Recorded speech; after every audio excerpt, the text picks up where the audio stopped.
Mandy. Hey.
Sure.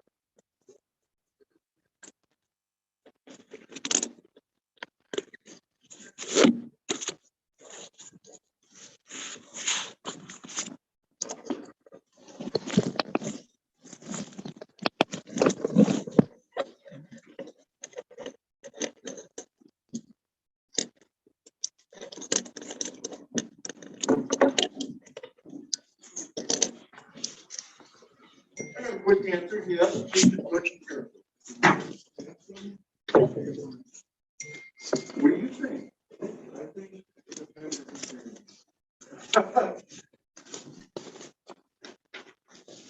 typically it would be most handsome. But then there's people like me who say dumb things like more better from time to time. So what's the rule typically? If it's got one syllable in the R. If it's got more than one, it doesn't end in a Y. Handsome doesn't fit into either one of those. I think it'd probably be more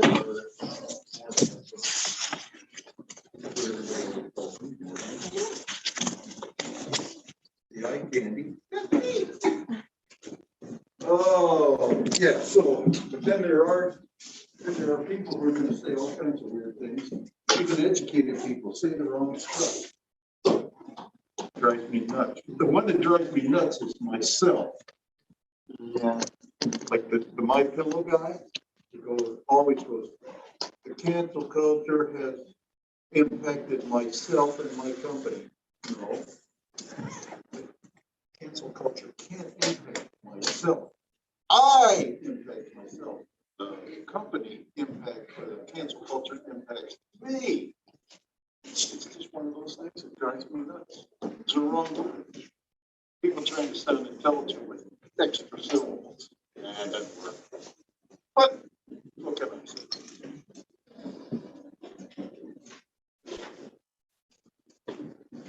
The better one is, what is it? Is it funner or more fun? Why not funner? It's got one syllable. What do you think? What doesn't sound right, funner? I agree with you. It sounds wrong. But why? See, now you're getting ready to be teachers. Well, you got to be able to tell them why. I don't know. Mandy, what do you think? You don't think? I don't know. Oh. I think it's something it has to do with it's. They say it was because it started out as a noun, not really as an adjective. But I don't think that's a bogus explanation. So, if my students were to ask me why, I'd say that's always a valid answer. When's a good time to use yourself? So I think I caught myself. I was at work. How are you? Fine. How about yourself? See, that's the other one that drives me nuts. How about yourself? I think so. Now, if you were to say, how about you yourself? Okay. Usually when you take those self words, you're supposed to find somewhere in front of it, recently in front of it, the regular pronoun like you or me. But wouldn't it be like intended to be? Yeah, perhaps. it just drives me crazy when people say, because it's like, why don't you just say, how are you? Or and you? But it's very common. So many people say, and yourself. It can't be absolutely wrong. It just seems strange. Are there rules that change based on? Sure. Certainly, because you get things like who. Most people don't say who. They might write it correctly, but very seldom will they ever actually say the word who. And so the more people don't say it, the more it kind of sliding out of the rules. I'm sure you can find a grammar school teacher who would still say, whom is what you gotta say, but none of us ever do. Hi, you made it. Yes. I was gonna write patience is a virtue, but then I thought, that's too many letters. Okay, we're easy.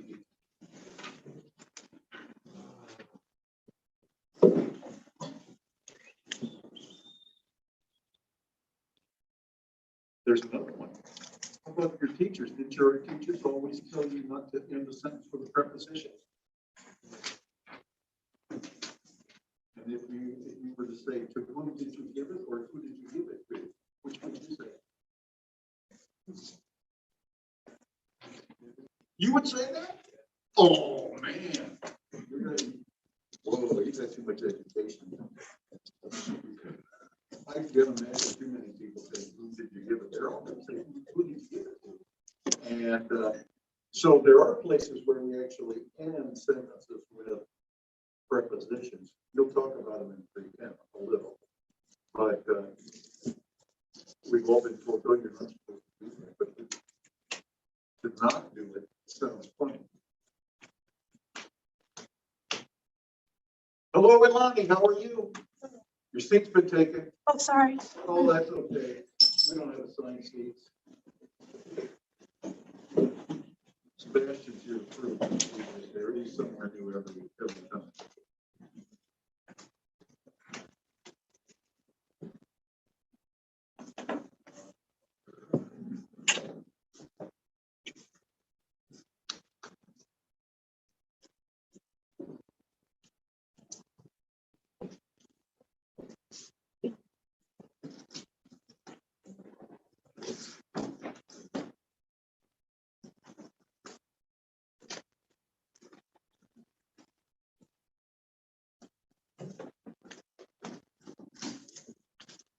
Oh, I think I'm going to do a homework collection day. So bring out your homework. And if I remember correctly, it's going to be a part of exercise B, something like 3, 6, and 11, I think. It's exercise C, which probably drove you nuts going, what are they talking about? Which is okay. That's as long as you made an attempt at it, that's all I asked for. And the other one was this guy. So this guy's out. Actually, there are B's out there for all of these. This one in the classes last week, we'd already done the column over here, which talked about where it was made. Now all we had to do was move it into the right manner of articulation. And we also have this. So as I've said a couple of times, I know this doesn't match your book. It's not the same format as what's in your book, but I did it on purpose to make sure that you don't focus only on a particular format, try to understand how these things go together. And on the 8th of March, on the 10th of March, we have the midterm exam, which is the long part. It's Thursday in the week of the 7th. On Tuesday, we're going to have a very short part 1 of the midterm. And I'm going to write this out in an email. I'm also going to send you something to practice with. But when you're practicing that first part, it's going to basically be the 2 charts that you have in your book. Informant that's in the book. It's going to have half of it filled in and half of it unfilled in with a list of the things to place in the charts. And you'll just have to take those things like, oh, this is round, it goes in this little box, and here's a schwa, it goes in there. So you'll have an opportunity to do that. And basically, you show me that you can do that on Tuesday. Most people get 100%. I mean, it's not that difficult. I give you 15 minutes to do it. It usually takes most people like 7, maybe 10. But it could, other people will take the whole 15. We're going to do that in class on Tuesday, the 8th, right at the end of class. And then when you come in on Thursday and I give you the rest of the test, I can give you the real answers so you don't carry errors over from one part to the other. Okay? But I'm going to write you out an email and I will send you a practice exam for that. And I'll also send you a practice exam for part 2 so that you've got an opportunity to know what kinds of things are going to be on the exam. Because one thing I hated when I was a student was to come in and get whacked with a question I'd never thought of or in a format that I didn't understand. So rather than being tricky like that, I'll just give you what kinds of questions are going to be, and you'll have an opportunity to see them ahead of time and ask me questions about them ahead of time. But with all of that said, I want to see your homework. If I can find my little slip of paper. There we are. So it'll be B, 3, 6, and 11, exercise C, and it'll be this thing should be done. Should I start here or there? Okay, well, you got that one. All right, good. And there is B, C, exercise C. That's exercise C. 3, 6, and 11. There was an exercise C. Might have driven you nuts, or you go, I don't even understand this question. Okay, 0.75. Put your name, the date, and the number I tell you. Okay, 0.75. What you got?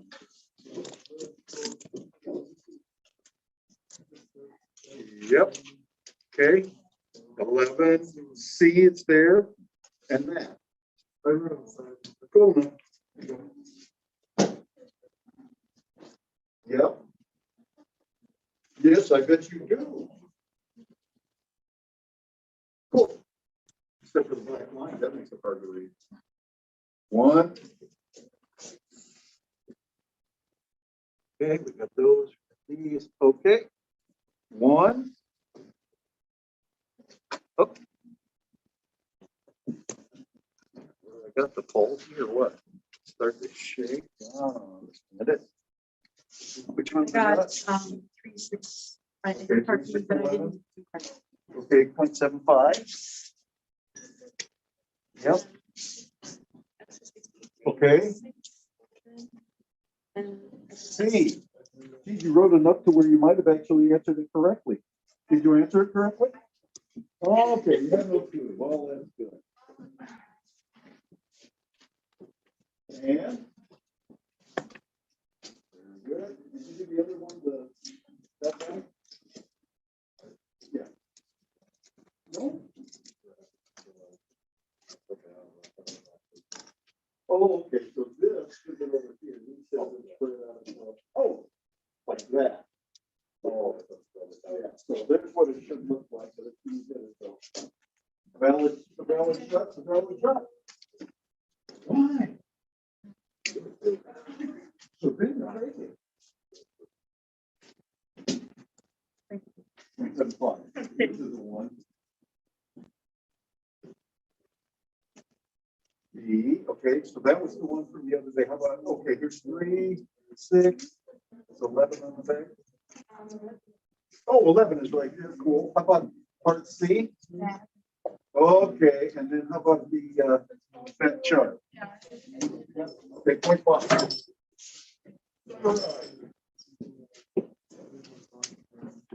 Good, okay, got that one, very good. Okay, so there, that's B, right? 6 and 11, and then we'll see. There you go. Okay. Got that?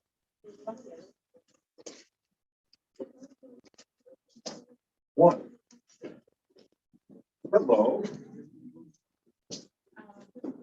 Yep. one too, or one also. Don't want to get confused. All right. And then oh, I started here. Whoa. Yeah. Did I get to you guys? I didn't, did I?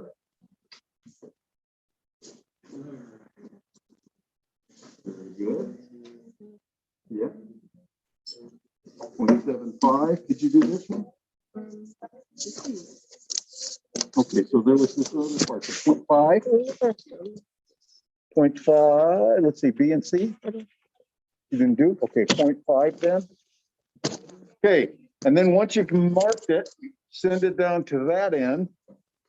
And I will select it over here. Or in the middle. Thank you.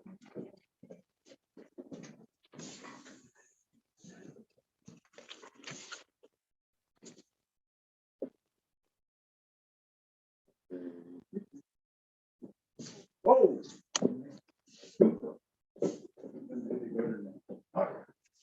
You got this one? Very good. Okay, so make sure that you go in there and work your way through this. The only thing that was different is initially we put all of these places of articulation. We put them in this column. The point of this is to say which ones were stops, which ones were fricatives or affricates, which ones were nasals and glides, and what's the other one? Liquid. Couple things to notice, and you'll notice it when you look at the other slide also is, once you get down into the nasals, the liquids, and the glides, they are all going to be voice. All three of those, everything in those three categories are voice.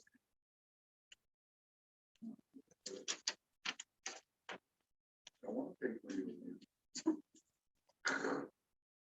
But you will take or you will.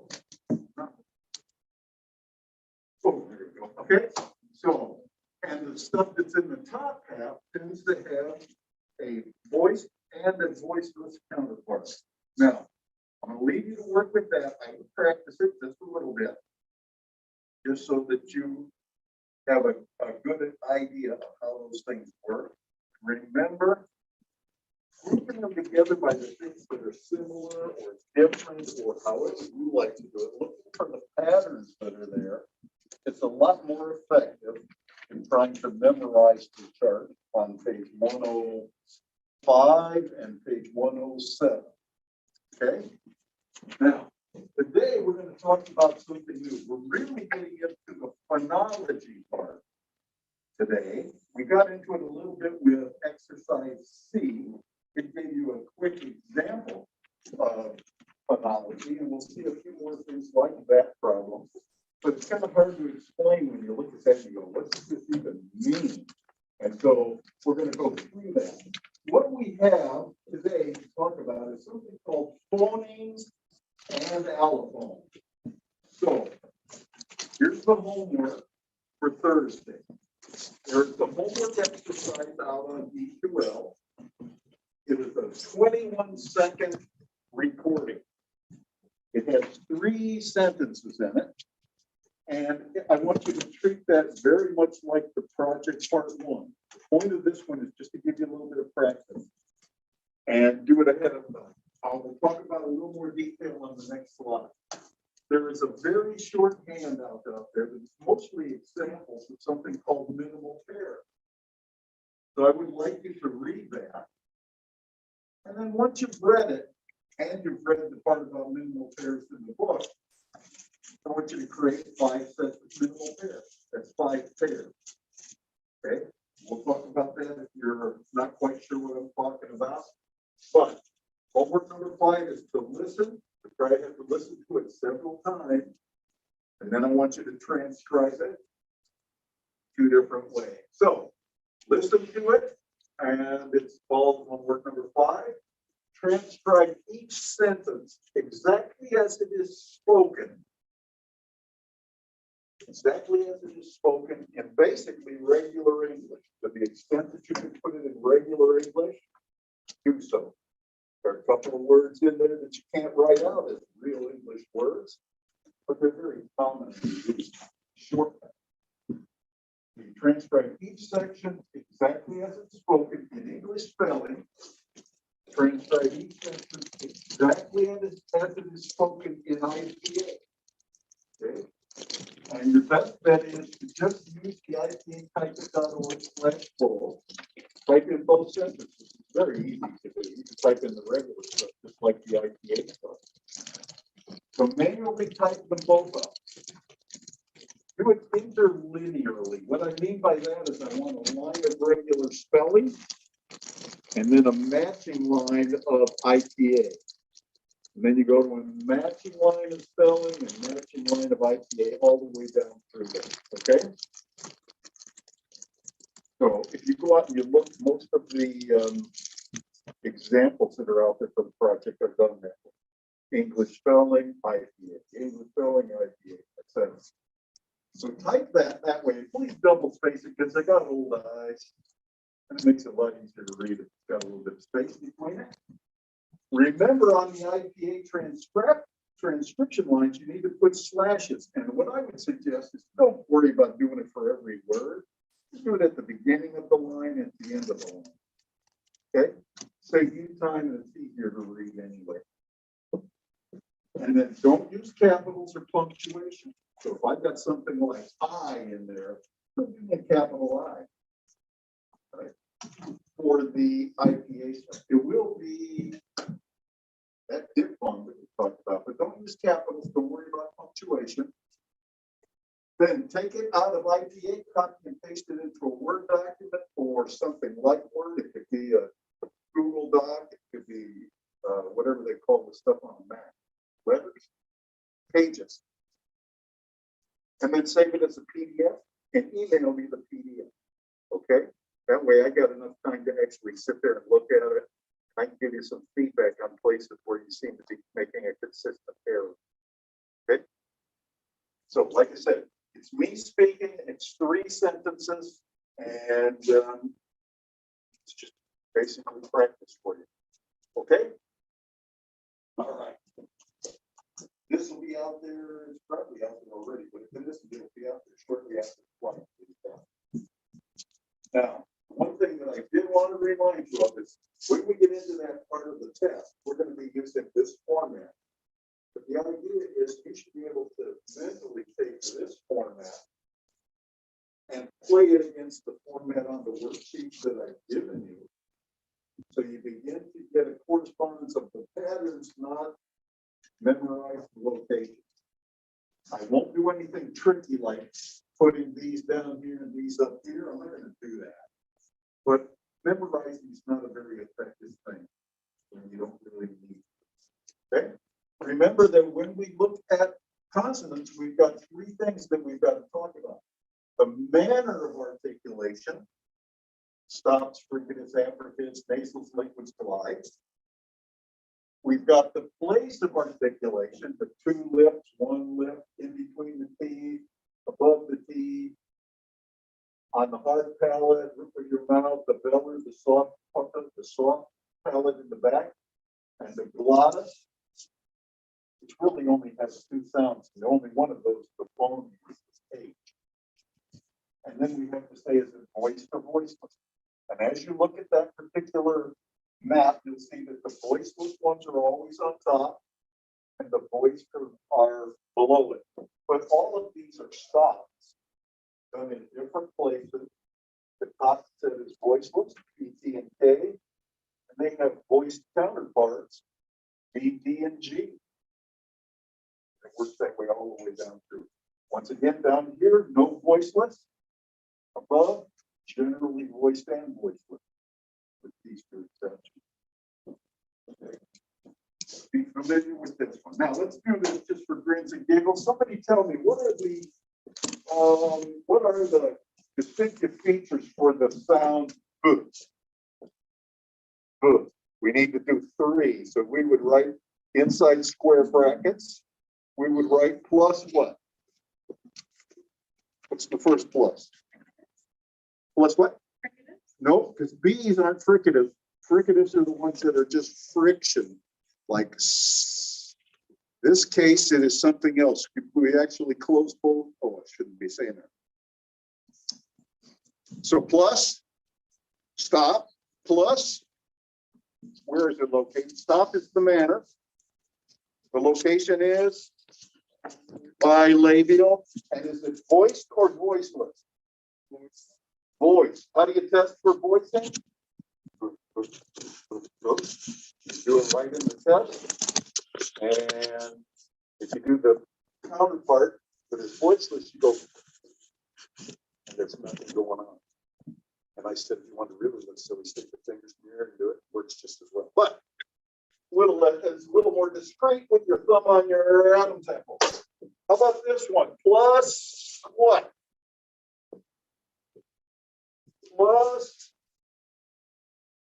Delani, give me one plus anything. You got three things plus in the lower half, so it must be plus.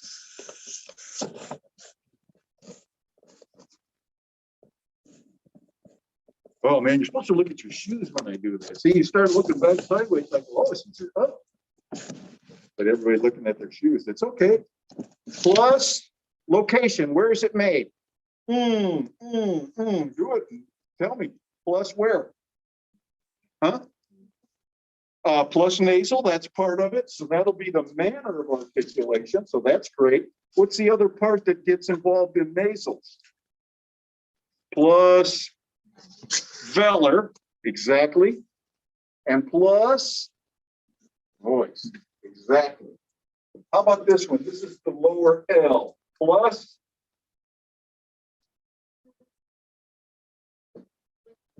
liquid, plus palatal. Oh, just palatal.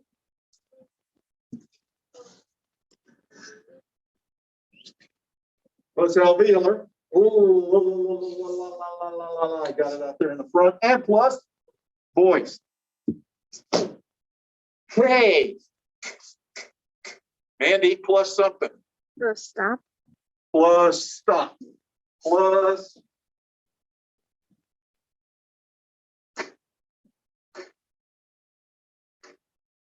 well, here's the easy one. You go.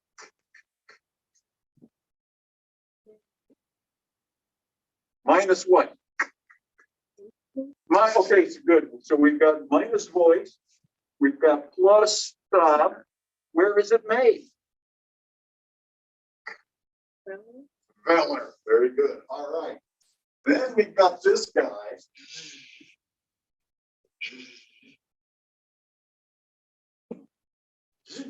Plus. Okay, yes, it's plus voice. Very good. Plus what else? Say it. Where do you feel your tongue doing things? Oh, no, it's not. It's a little forward of the velar. Velum is the soft palate. The next one in forward is the palate. Okay, so it's plus palatal. It's plus plus voice and plus. Yeah. Nope. Plus. Almost, but no. Oh, wait a minute. Yes. Plus fricative. Sorry, I was thinking of Africa. You're absolutely right. And then we've got the N. I'm going to go to the back row. You never stayed in my class in the back row. Then I come back here and I look at you and I go, plus. What's alveolar? What does alveolar mean? You know, where is your alveolar ridge? Well, that's your tongue. The alveolar ridge is up above the teeth, right? Plus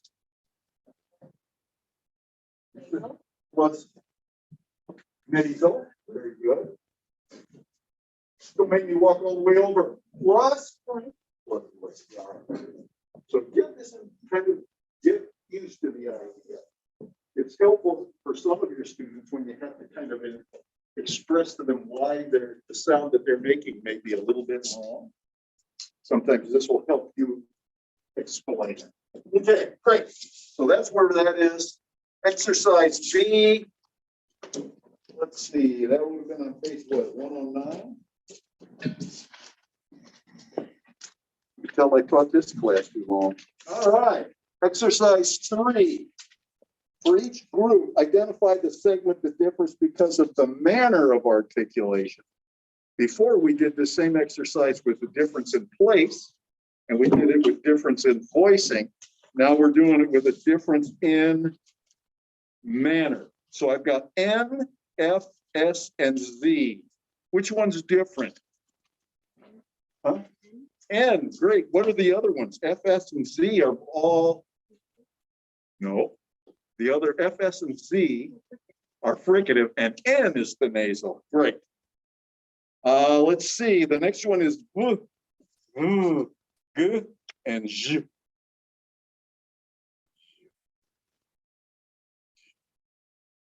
Who hasn't been buffered? Jen! B, 3B. Which one is different?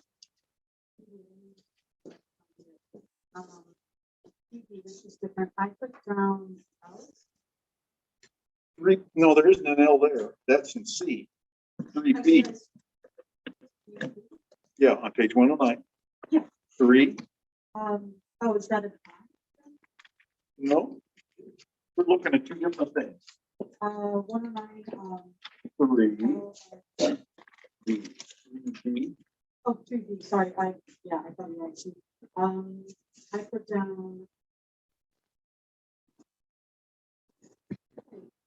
Wrote down the wrong answer. Okay, well, let's go. We'll do it together. What kind of a sound is friction, or you call it a fricative?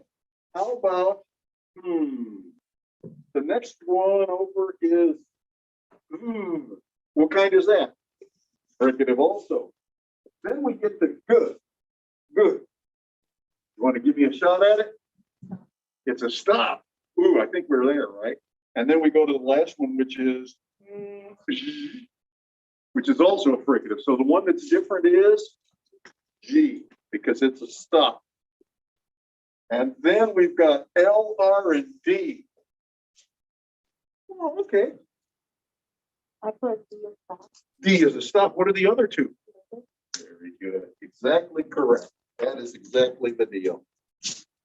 6. I'm just going to do a couple of these. Let's say I want to see what A is. The we're looking for the distinctive features of archive. What's incidental? What's fricative? What's voice? Perfect. Exactly. Oh.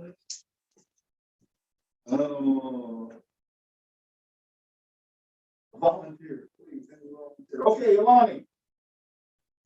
B.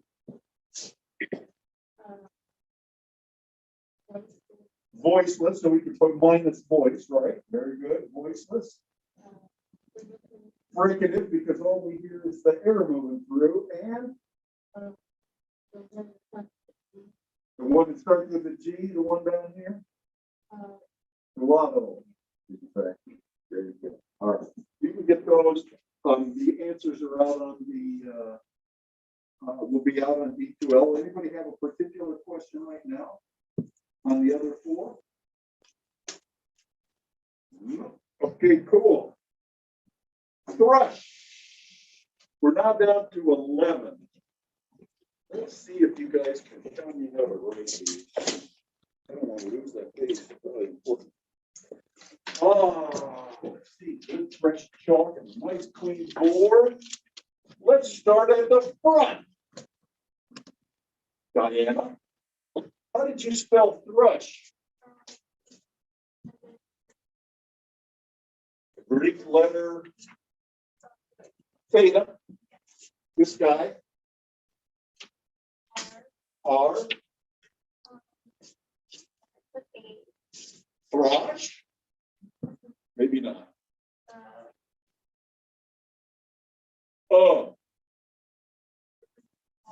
It could be the schwa. In this case, it's only syllables, so it's probably really going to be the which, but they're the same. And then over here, you remember how to make it the other way? You do. Like a long, yeah, great. Now, there's only one thing wrong with that, and I started it off wrong. So what's wrong with it? It's missing something. Are they dashes or slashes? Slashes. There you go. All right, so we got to do these, right?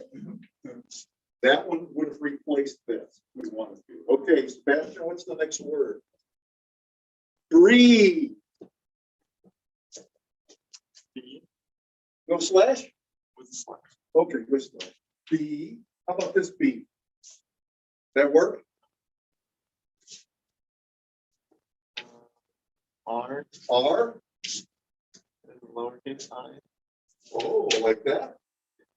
and the O with like little The something, hooky dooky. Yeah. Okay.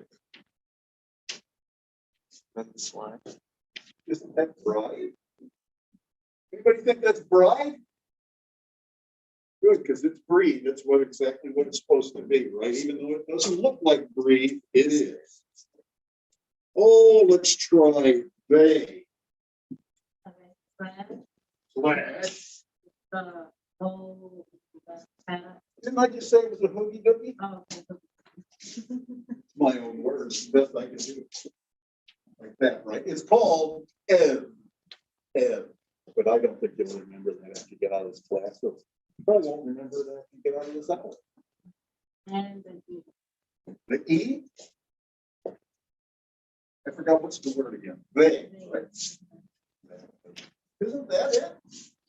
That is exactly it. Very good. Because this A sound is really the E letter. Right? Great. So we're good. We're going good. What's the next word?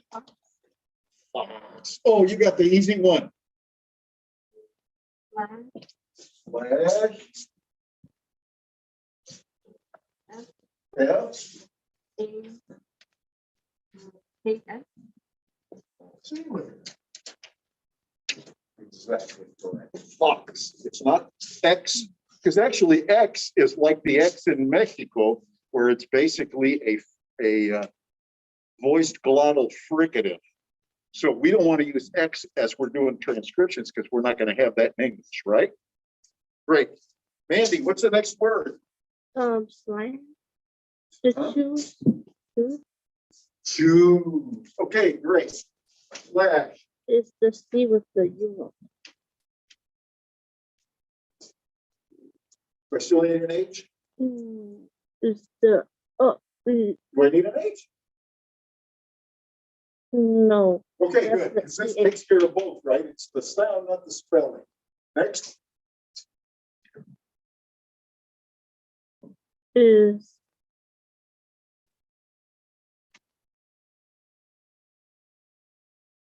the O. Chose. Ooh. Is the E. Nope. No. Ooh. Ooh. Ooh. Ooh. Ooh. Ooh. The U. The U. Very good. Okay. So that's one that's going to be a little tricky because you go, oh, well, is it going to be the or the oo or the O? But it isn't, because choose is spelled with two O's, but we don't get to use those when we're transcribing, right? What's next? Choose. Is the G sound? Really? Choose. It's a S sound. It's almost an S sound, but I think it doesn't sound it because that would be choose.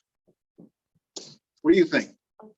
A Z, right? So this is one where, again, we've got a lot of places where we have an S and it's going to turn out to sound like a Z. It happens a lot. We need to put that in there, right? Okay. Next one. And fly. Flies. Slash. F. L. A. Lowercase I. Z. Z. There we have it again, right? find out that there is a rule for that. That's part of what we're going to study phonology for. When does an S sound like a C? We have particular cases where it happens all over the place. Okay, so that's flies. Now, one thing you said, the lowercase I, and I know I said that sounds better to me. The book actually puts in a little uppercase I, but for me, it doesn't matter at all. I'm good either way because I think this one's better. Can you be better? Squinch. Oh, okay. We didn't have no Q. We got no Q. So what do you think? Slash. S, K, W, Oh, the uppercase I, N, T, and then a slash. there we have our, how do we get to a Q? Usually it's going to be with a K and W because that's the way it sounds, right? Quit, quiet, all of those. Okay, what do we have next? Wrong. Okay, Jen. Slash. R. And then, This will be interesting. um, Wrong. um, A. Wrong? I don't think it's quite wrong. What do you think it might be? It's not wrong either, right? Because that would sound wrong. There's something in between the ah and the o. What's this? Let's see.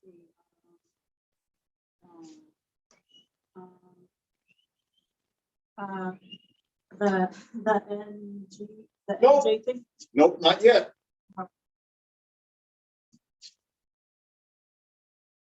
This is one of those weird vowels because you don't really think about it being there. Would that be the schwa? Nope, that'd be wrong. Okay. It's this guy. Wrong. Oh, raw, raw. Actually, if we had raw, we would stop right there, right? But the part that's left over that you've already mentioned is And that was the coming NJ. like that, right? Wrong. Good. All right, we got that one. Now we got to get X. Now, they want you to write the letter X, the sound of the letter X. What is it? Actually, when you say it, how would you say it? X, right? How would you transcribe it? Yep. Yes. Well, that's the sound. I'm sorry, I answered it wrong. How would you transcribe the way you say the letter X? Is it the, like, 3, Yep, backward 3, right? K? Then K. Very good. All right, that's the one. That's one of the tricky ones. Okay, here's a good one. Use. Our pot, it has fallen to you. Flag. I'm gonna come up back over here. Y. Y. U. V. Why did we put the Y in there? Because I've told you the U by itself, it's not the U sound, it's the oo sound. And to get the Y in front, we actually need to put it there. Okay, let's see. Shrunk, Lupe, right? Okay, shrunk, fat, for lack of a better thing. R, R, U, and K. I'm going to say that. You tell me where we might want to make some changes. First, if I was to say that, I would say that says shrunk. Shrunk. Well, what's the first thing we want to change? The U to what?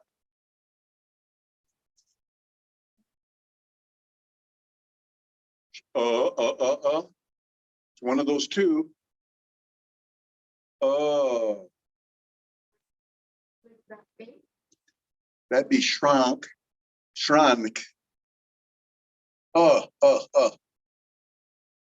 Get used to it. That's the one that's so common in English anyway.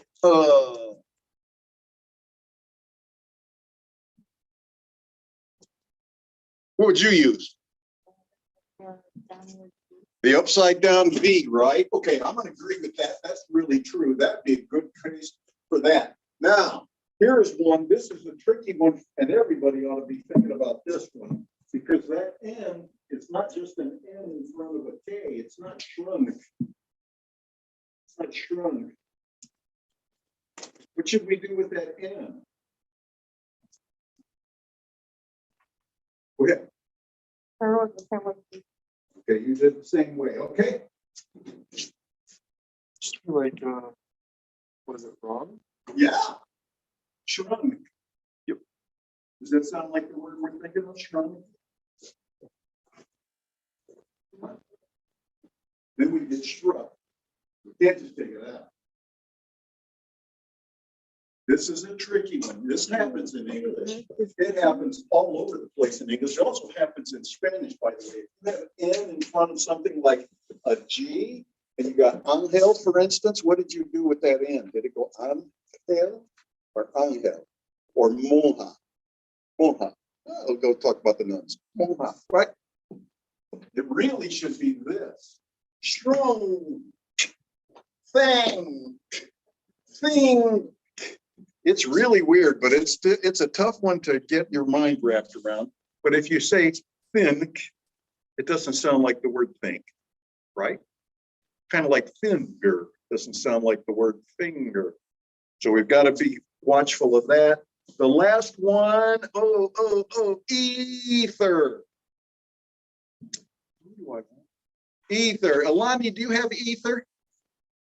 Nope. Christina, is that right? Cynthia, sorry, Cynthia. Do you have it? What do you have? Flash. Great. O with a hat. We have an O with a hat. We had a theta that kind of looked like that. Is that what you're talking about? Or are you talking about the other one? The other one. Well, I'm going to say it's this one because we said the word is ether. Ether. I'm going to come back to you in a minute to get the right answer to something else, but ether. So let's say that we've got that. How would we end it?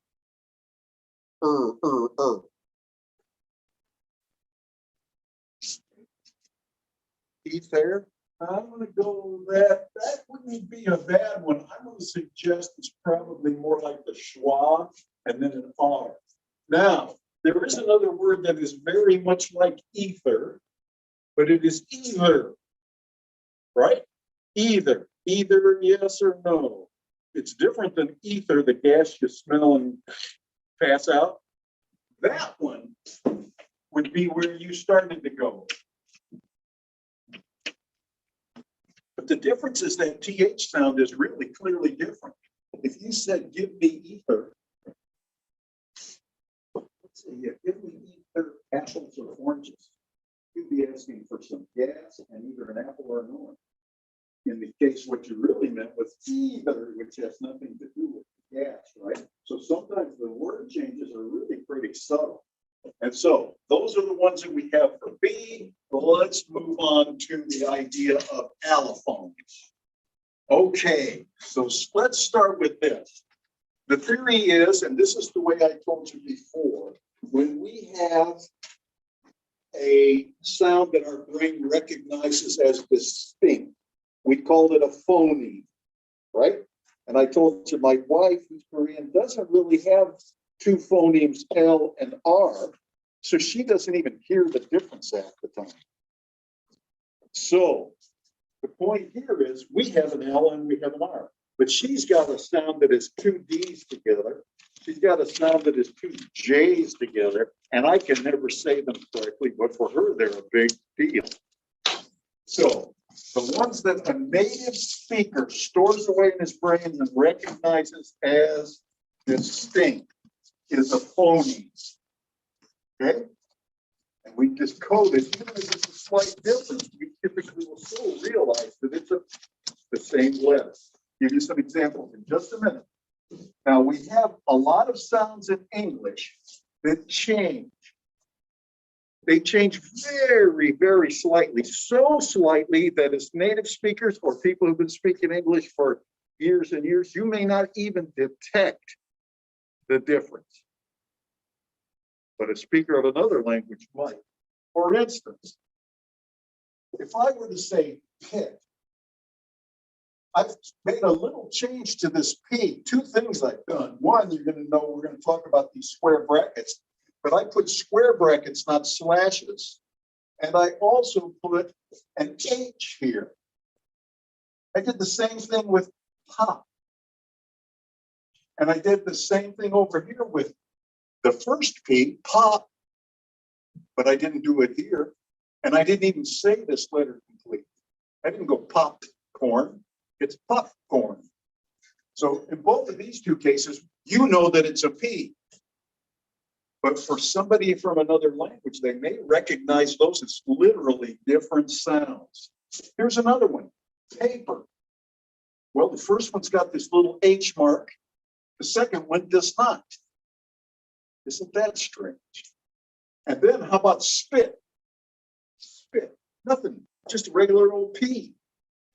Now, here's what we're going to do. We're going to talk about this H a lot, but you can do this with your hand. I want you to put your hand, you probably have to take your mask off.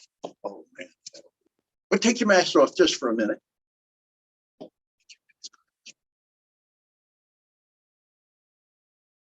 And put your hand in front of your mouth. So it'll be just like the Los Angeles mayor who said he held his breath and that's why he could take his mask off. Just pull it down and go pit, pit, pit, pit, pit. Pit, pit, pit, pit, pop, popcorn. Now, do you notice that you're getting a puff of air, right?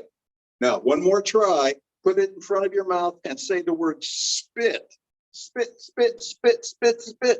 You get no puff of air, right? Am I right? Pit and spit. And then I got this other thing over here, this pop. I get a puff, but the back part, pop, doesn't ever finish. Now, the deal here is that we have that H is important. In some languages, it's a completely different sound, like Korean. But for us, we just recognize that it's a P. If it's a P with a puff of air, we don't recognize it as anything different than pit, which wouldn't have a puff of air. If I said pit and I said pit, you think I said the same word. Am I right? Great. So this is what we would talk about as the P is a phoneme. But each one of these things is the place where it has changed just a little bit. And so these changes are different. The P with a puff, while we don't even recognize it as different, is different because it's made differently. The pop in popcorn, the second one, where we don't really say pop, we just say pop and never finish it off. That's different. So these are what we call allophones. We have phonemes, which are the sounds we recognize as distinct. And we've got these things that are changing on some of these words that we probably may not even hear. You've probably never thought of this until I've told you right now. But these are allophones. And when I was talking about the difference between S and Z, well, we've got that S. What was a good example? Up here, let's see, fox. That sounds like an S, fox. But we have another page up here where the S turned into a Z, flies. And let's see, what was another one? Do we have another one? Here's one where it sounds like an S. Use, there's an S that sounds like a Z. So there's rules. And so these things are predictable. You can tell when once you learn where they're going to happen, they happen very regularly. They happen automatically. You don't try to make that S turn into a Z. For native speakers, near native speakers, boom, it just happens. Okay, these are called allophones, and they become important because they have a difference in the way we pronounce words, and it can confuse your students quite easily. So here we go. Here's an example from nature. where we've got something, and in this particular case, I'm sorry, it doesn't show up very good. We've got this little animal called a stoat. S-T-O-A-T, little rodent, stoat. And in the spring and in the summer and the fall, we call it a stoat because it's kind of brown and gray looking and it's nothing special, just a stoat. But in a certain circumstance, in this case, a temperature variable, when we get into the winter, that thing turns white. So it can hide in the snow. And it's an adaptation to the temperature in winter. And it's called ermine or ermine. I don't know which way you pronounce it, but ermine. Okay. This happens in nature. Most of the time, that thing is just a plain old stoat. In the winter, it changes to white, and we call it ermine. Then we go out and kill them and make jackets out of them. Nobody ever had a stoat jacket. There are ermine collars. Oh, well, here's another example. This one will be even easier for you.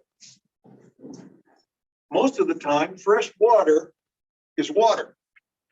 We look at it, smack our hand in it, we can swirl it around, we can drink it. It's water, fresh water, right? Everybody know what water is?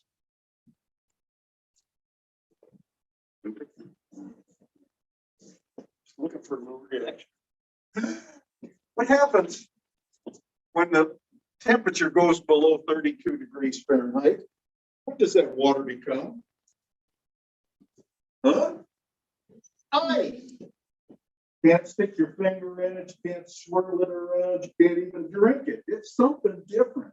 If you let it sit around a while, you put it in another environment, it'll turn back to water. But for right now, below 32 degrees, it is no longer water, it's ice. And at what temperature does it change to steam? Some scientist, a STEM person, some STEM person.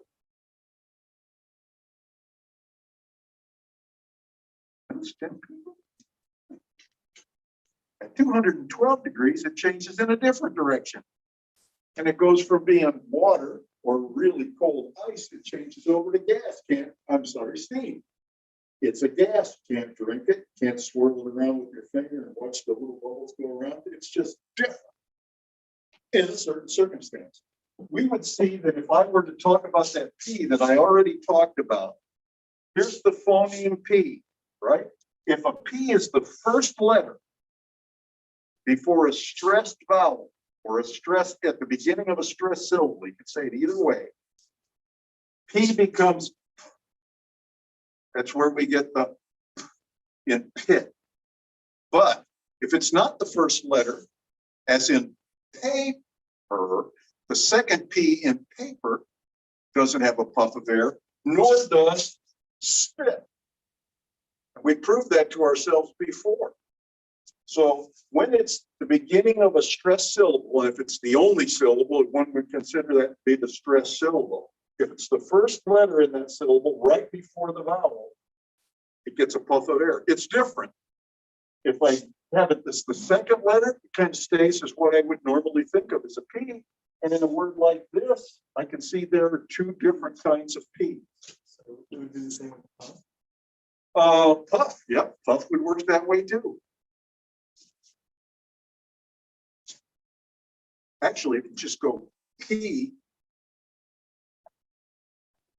you should feel a little bit of a puff, right? But if you went speed, nothing. Okay, so this is where we start seeing some changes in our pronunciation. And as we do it, we'll recognize, as I said, that it happens in certain situations. It happens very reliably in those situations. And while we probably don't even recognize the difference, our students might. So here's another example. Let's take the letter, the phoneme T. This one is in your book, so you're probably already familiar with this one. But if I take T and I go Tim, Tim, Tim, you should hear it. You may not hear it. I hear it and feel the puff of air coming out with it. That's marked with this H. That basically means aspirated. It means T. Now, I worked with a woman from India. I don't know where in India she was, but when she had that got to the end of her words, the T's would always come out like spit. And it gets kind of weird if you hear spit. Why are you going? But that was the way their T's ended. So in that case, it's aspirated. In case of that particular Indian language, it would have been the words T's at the end of the word are aspirated. Now, it sounds strange. So how about this one? String. Hey, look at that. I've got string. Well, I didn't do anything special to the T because it's just kind of a regular old T, nothing really new. Notice that it's also kind of like the same place and same things going on as it did when we had spit. Now we've got string or sting, would have worked just as well. That's the S, that's the T. It's kind of the normal base T. Then we've got T with this little right angle above. That's called an unreleased T. And so normally in English, we kind of have an unreleased T at the end of words. So if I say pit, that's why it sounded so strange when she said pit. Because we just typically don't pronounce it that way. It's pit. And it's not even a pit. It's pit. And it kind of stops right there. That would be an unreleased T, but notice that the P in pit still aspirated. We get to the glottal stop. This is the one that's kind of weird. It's not a phoneme. We don't have a phoneme that is that glottal stop where it slaps shut. It's just an allophone of T. Hit me. I could say hit me, but we don't. By the time we're saying something casually or regularly, hit me. I can feel it. It just goes clunk, clunk, and pops open between the I and the hit me. So that would be the glottal stops. That's another of the allophones of T. And then we've got the alveolar flap. This is the one that I said sounds like kind of a Spanish single R, pero. Well, in this case, it's tatter. I'm not really saying tatter, or I'm not saying butter. Listen to it, it's a little different, tatter and butter. And if you don't think that's true, my son had a girlfriend who had a daughter who was about, I don't know, 2.5, 3 years old and wanted to play school. I was babysitting at the time. I had to be the student. So she was the teacher and she would keep saying, oh, good job, sweetie. She knew sweet. She knew what the word was, sweet. But she said it funny. Because we don't say sweet tea unless we're talking about sweet tea, right? We say sweetie. And it's a little bit different sound. It's that alveolar flap. And it happens in certain places and not in others. So in this case, we got the T in front of a stressed vowel, tatter. That's the stressed syllable. So look at that, it aspirated just like a P did. But when we get over here, we've got the alveolar flap or the cane, and it's a little bit different. It's kind of like a T and it's kind of like a D, but it's not exactly the same. Because if I say letter and letter, one of those is the one before and the other one is the thing you climb, ladder, ladder. You don't know context-wise, you don't know which one I'm saying. So it happens for T's and D's in certain situations, and we'll see what those are. So basically, this is the idea of phonemes and their allophones. Okay? You have that diagram in your book, but sometimes the phoneme T can sound aspirated.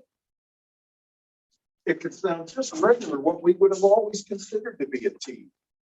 It could be at the end of a word, like pit, and we don't really close it off and finish it. It could be in like hit me or uh-oh in there. And it could also be like that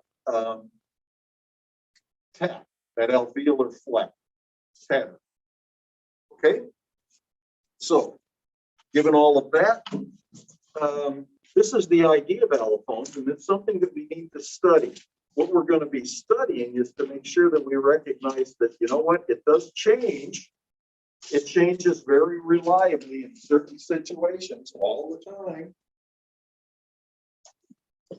But we got to start to recognize where those are, because sometimes it makes a big difference. Now, exercise C is the thing that probably should have driven you nuts. Going, what in the world is this thing talking about?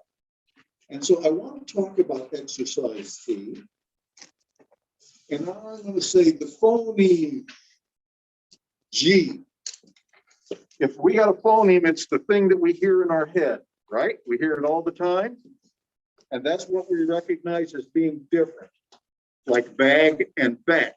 Well, the G is different than the K. We recognize it makes a different word. Well, in this case, it has two allophones. It's got the regular G sound, like bag, and it's got this voiced palatal stop. Voiced palatal stop, the palate is right in front of the vellum. So for some reason, it's moving from the very back, it's moving forward a little bit, still acting like a stop, but it's back in there. And examine the data below and decide whether G and the J with the line across it, the palatal one, are in complementary distribution or in free variation. Well, I'll tell you first, I'm not going to spend a lot of time on those definitions, but this is complementary distribution. The G, the regular G, and the J with the little hoogie-doogie across there never happen in the same place. They are different. They happen because of a certain reason, and given that reason in English, they don't actually ever happen in the same spot. That's called complementary distribution.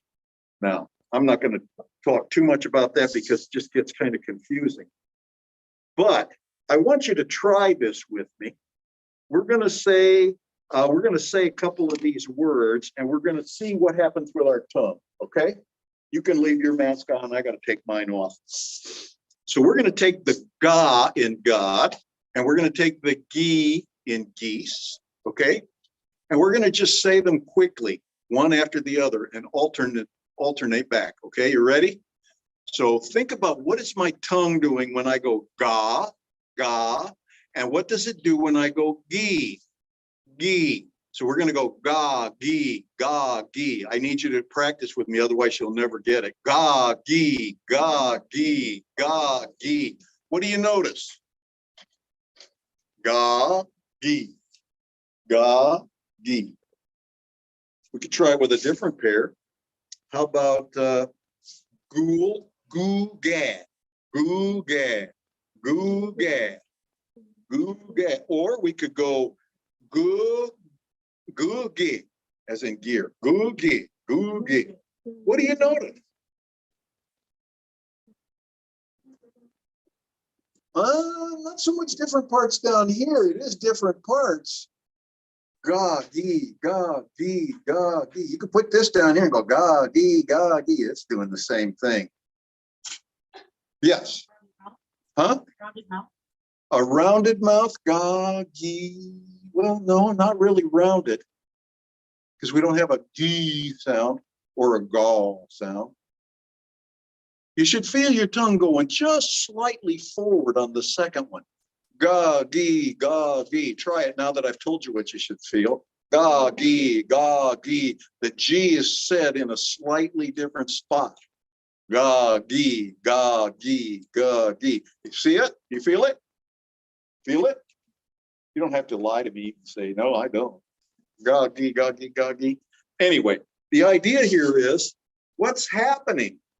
Well, why is it going from the back when I go ga or goo, and it moves to the front when I say gi? Well, what you're going to notice in here is that we've got something going on where the G sound is going to where the next sound is going to be. Go, goo. Well, it stays in the back because the oo is in the back, but it moves forward ever so slightly when we say ga or gi. Now, if it's in the back and we say go, gi, what's happening? Any thoughts? The tongue is moving towards the next sound.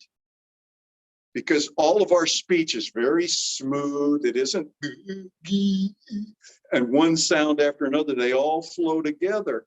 And one of the things that's happening in this case is that G that happens back on the vellum is actually moving forward as we get to the G for all of the front vowels. Gay would work that way. Ga would work that way. G would work that way. And it's doing it so that everything is nice and smooth. It's something called assimilation, but one sound is changing to be more like either a sound in front of it or a sound after it. And so it's making that G actually happen in a slightly different place. And the K and actually does exactly the same thing. So we got this velar that moves from the vellum out to the palate when I've got a front vowel. So you'll be able to read the exercise C, just the explanation in the key. It's very short. But what's happening here is we've got our sounds change oftentimes to be more like the sounds either before it or the sounds after it. In all of these cases with the S changing into a Z, the reason it's doing it is there's something about that sound that is making this change from an S to a Z. Down here, the K, it stayed with an S. Up here, the oo changed it to a Z. Over here, the I changed it to a Z, but the K here kept it as S. So our language does this all the time. And to make our students sound more natural and more native, it's important for us to understand what are these things that are going on here. Because quite honestly, they can mispronounce something that you say correctly, and it can come out a whole different word. All right? As we talked about with ether and ether. Okay. So the complication here with allophones is what is an allophone in one language can be a phoneme in another. Okay? English has the regular P. We've got an aspirated P. If I go pat and I go pat, pat and pat, you probably don't hear a difference. You know the word that I said was pat, and naturally it came out like this, but I can say pat. There's no difference from an English speaker's ear. But in Khmer, it would make which is down in Southeast Asia and around Vietnam and Cambodia and so forth, some of their languages, this, much like Korean, has a very different meaning, and they hear it. And I told you my wife's F-bomb story, right? This is the problem. She had lost track of the subtlety and the difference in those P's. But in Khmer, we get Pong, and we get Pong. One means wish and one means also. In Korean, I could have my pao, which is my arm. I could have pao, which is the number 8, and I could have pao, which is my foot.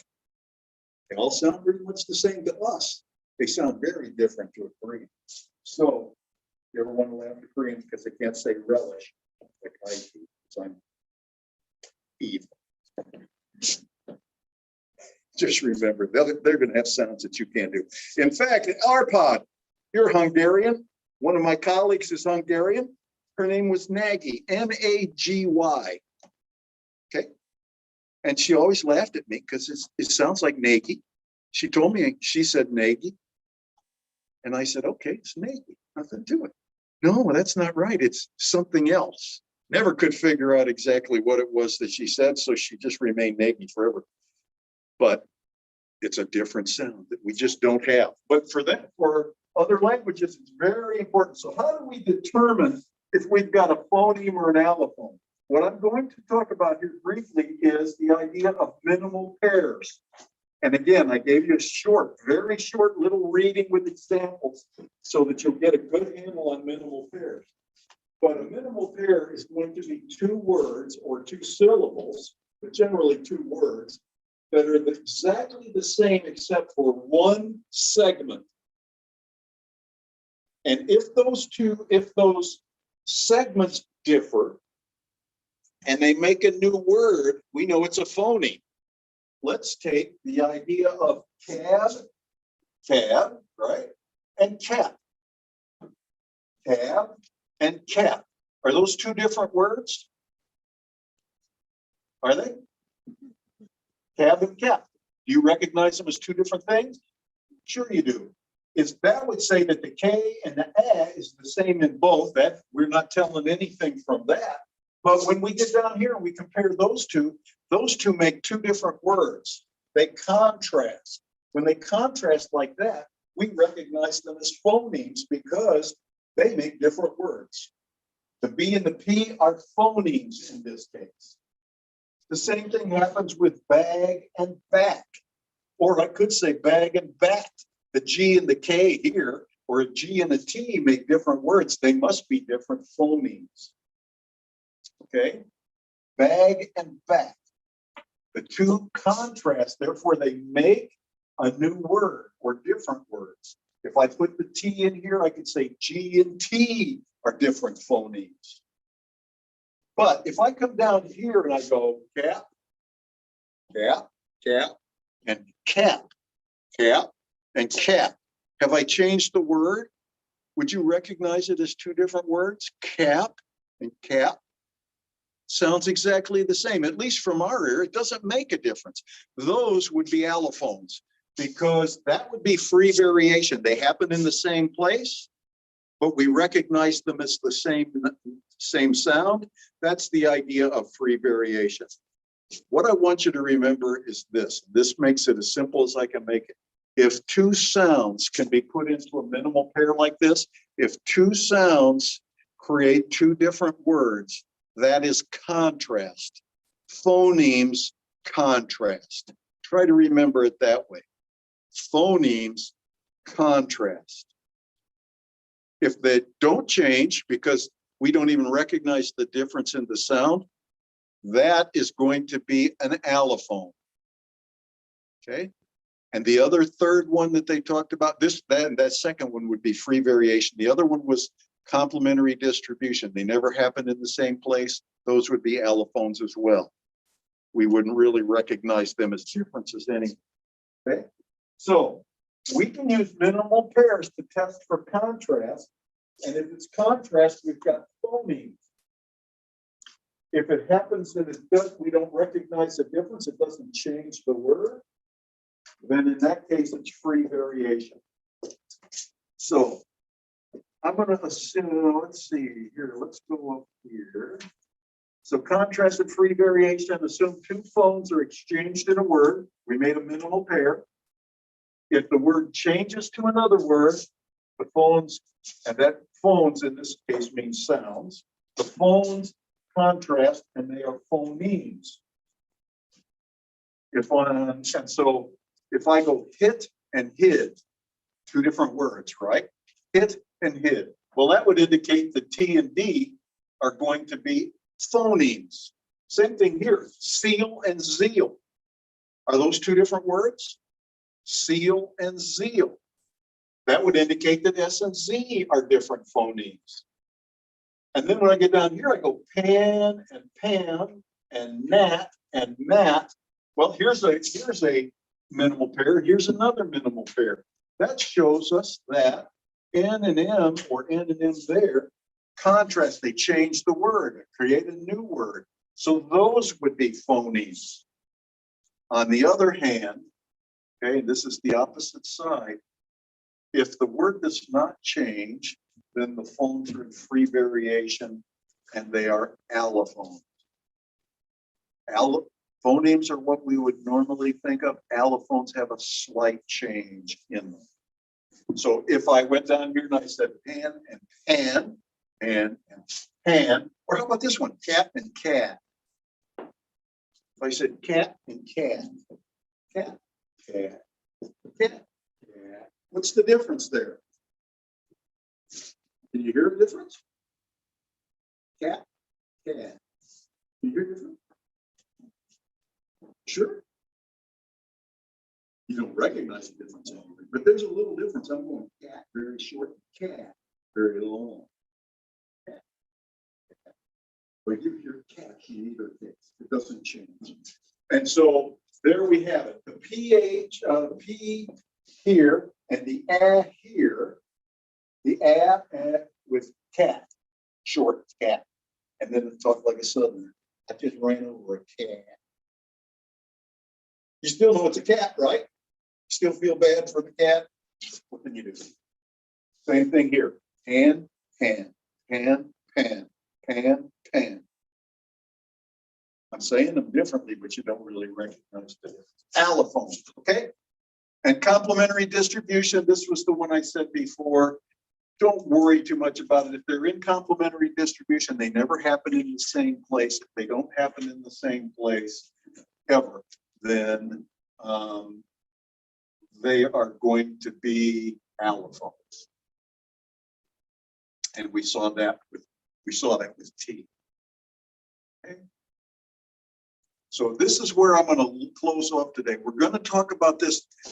And I would go over this again before we get back in on Thursday, because we're going to start taking these new symbols and doing some things with them. First off, you'll remember I told you about the thing that looks like a cane. It's called an alveolar flap, and it happens in certain cases, replacing T or D. And we saw the glottal stop as one of the ways we can make a T that doesn't sound at all like a T. But we still know from context that it was a T sound. That's the glottal stop. Notice that if we're going to be talking about phonemes, we put them in between slashes. But if we're going to talk about allophones, or we're going to talk about very detailed descriptions, we put it inside square brackets. That's why a P is inside slashes, but a P with the right angle over it, or the P with the H in it, given more detail about the sound, is put inside square brackets. We talked about the H. You saw this a whole bunch of times. That superscripted H indicates that what we've got is an aspirated sound. It comes out with a puff of air. You saw the colon when I said cat. I ran over the cat, or I ran over the cat. It's slightly different, but we don't recognize it. But that is the colon. And it only really in English only happens with vowels. And then I told you about this guy where we don't really finish it. It's called unreleased. We don't go pop. We just kind of go pop. And then sometimes we're going to want to be able to indicate that there was an empty spot, either at the beginning or at the end of the process. And so that's what this is. You've seen this before in math class, so it's the null set, and it basically means empty. Now, here's where it gets a little trickier. This slash, this normally is written, when you see it in the book, it'd be a long slash, not just a short one that we use. And it kind of means in the following environment. So I'm going to come down here and explain these in just a minute, okay? But this is going to be means in the following environment. The arrow means something becomes something else. This happens at this indicates it's happening at the beginning or the end of the syllable, depending on whether you put it at the front of the syllable or the back of the syllable. And the same thing happens with the pound sign that says it's happening at the beginning of a word or at the end of a word. Let's see, and the tilde is here. You often see that up over a vowel sound. The tilde that we've got in there is to indicate that the sound is being nasalized. It may not be normally a nasal sound, but it starts to become nasal based on other things happening around it. And then this is the slot where the allophones occur. So here's the example. I say the phoneme P, everybody knows this part. There's nothing new about that. 2 slashes around P, it says P, then we've got the arrow becomes, right? It becomes what? Aspirated P, right? Inside square brackets, because it's now got more detail. It becomes the aspirated P in the environment, in the following environment, or where, or when. It comes at the beginning of a syllable. It goes right here in front of a stressed vowel. Remember I said that when we talked about paper. In the first syllable, the first syllable was stressed, or the vowel in the first syllable was stressed. And so we had paper. And the second P does not have a puff of air coming out of it. And in the case of spit, well, in the case of spit, the P is not happening at the beginning of the syllable, it's happening after the S. So the phoneme P becomes aspirated. There's different ways of writing this in the environment where it comes at the beginning of a syllable in front of a stressed vowel. Now, you should also go back over some of the reading from 110 onward.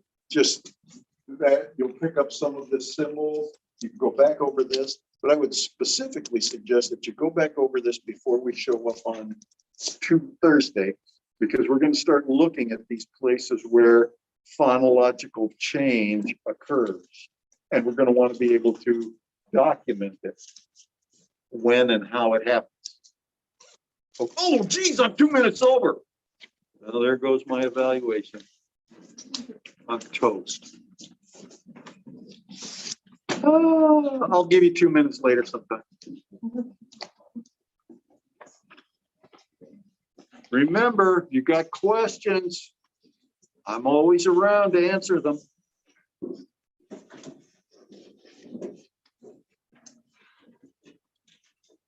And I'll try not to confuse you with my answers, I promise.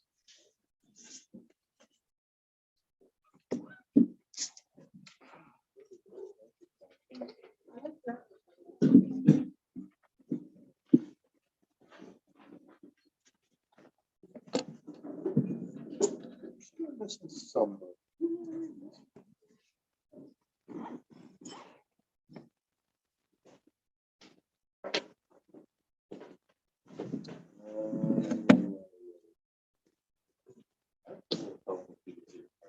I'm sorry.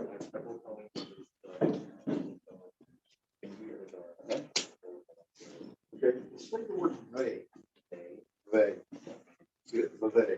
Now, this time I want you to hold this. And go, they. You don't have to get the A part in there, just get the part. They. You should feel a lot of vibration. Now I want you to say the word thin. It's not. You don't get any rattling until you get to the I. So you go, that is this guy. That is Yeah, still have.